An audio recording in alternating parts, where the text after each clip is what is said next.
When Domino's Pizza first opened in 1960, their entire day's earnings were a mere $14. Who would have guessed that a struggling newspaper boy, who neither had his father's support nor his mother's warmth, would make a company that will have 18,000 pizza outlets worldwide? But this success story wasn't just about hard work. It was a tale of betrayal, legal fights, near bankruptcy, and even a viral scandal that nearly wiped Domino's off the map. Today, we're diving into the life of Thomas Monahan, the man who turned a failing pizza shop into a billion-dollar empire. Tom was born on March 25, 1937 in Michigan. His father passed away when he was just 4 years old. His mother, having a tough time supporting the family, sent Tom and his brother Jim to a Catholic orphanage where they lived for the next 7 years, without the love and support of a family. After barely graduating from high school, Tom dreamed of attending the University of Michigan. However, financial constraints forced him to abandon that dream. To survive, he started delivering newspapers, where he learned the basics of business and the importance of saving money. But just as he began to get back on his feet, a fraud wiped out his meager savings. But a $900 gamble happened that changed everything. In 1959, Tom's life took a turn when his brother Jim proposed an idea. Jim, who worked as a mailman, had a part-time job at a restaurant owned by Dominic DeVarty. Dominic was willing to sell his closed restaurant in Ypsilanti for $500, but the buyer would also have to take on in debt,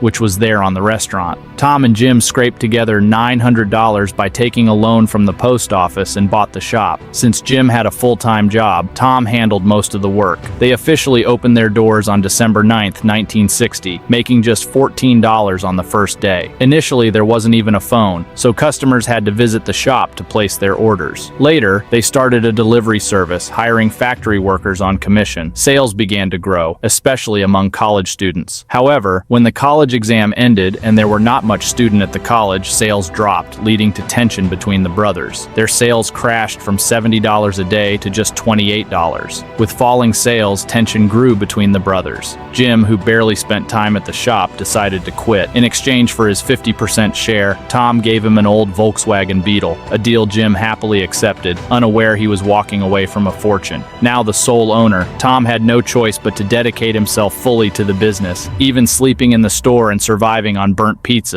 Over time, he refined his recipes and learned from competitors, eventually discovering a secret sauce recipe that boosted their sales. Just as things were stabilizing, Tom made another critical mistake. He partnered with Jim Gilmore, a well-known restaurant owner in town. The deal seemed simple. Gilmore would invest $500 for a 50% share and manage the original store. But Gilmore never paid the money, but he legally became a co-owner. What Tom didn't realize was that Gilmore had a history of bankruptcy and a drinking problem. Soon, the original store's quality and sales plummeted, and Tom suspected his partner was stealing money. And there was also a big problem. Their agreement had loopholes that meant Tom took on all the losses while Gilmore enjoyed the profits. After a bitter legal battle, Tom managed to buy back the business, but at a huge financial loss. After all these things, just when he thought his troubles were over, Tom received another shock. The original owner, Dominic DeVarty, wanted his name back. Since Tom never legally owned the name Dominic's, he was forced to rebrand. But what name could replace Dominic's without confusing customers? After brainstorming for days, a delivery driver casually suggested, "Why not call it Domino's?" Tom loved it, and thus in 1965, Domino's Pizza was born. The iconic 3 dots on the logo, they represented the 3 stores Domino's had at the time. Like this, the time passed away, and with time they grow their business. One day, most of his staff called in sick, forcing Tom to cut down the menu to just pizza. To his surprise, that day became the most profitable ever. Tom realized that fewer menu items meant faster service and higher profits. Unlike Pizza Hut, which focused on dine-in service, Domino's bet big on fast delivery. They introduced custom-designed pizza boxes and thermal delivery bags, both industry firsts, ensuring that customers always got hot pizzas. This strategy worked. By 1969, Domino's had 42 outlets. By 1978, it had over 200 stores. After this thing, time passes, and then come year 1984, Domino's made an explosive marketing decision. If your pizza wasn't delivered in 30 minutes or less, it was free. Customers loved it, and sales skyrocketed. This decision was so successful. By 1989, Domino's had over 5,000 outlets worldwide. worldwide. But this aggressive delivery promise soon led to disaster. Drivers began speeding and breaking traffic laws to avoid giving away free pizzas. The situation worsened when a 17-year-old delivery boy died in a crash while rushing to meet the deadline. Soon, lawsuits piled up, blaming Domino's for reckless driving. One particularly tragic case saw a Domino's driver hit a couple, killing the wife instantly. The company was forced to pay $32 million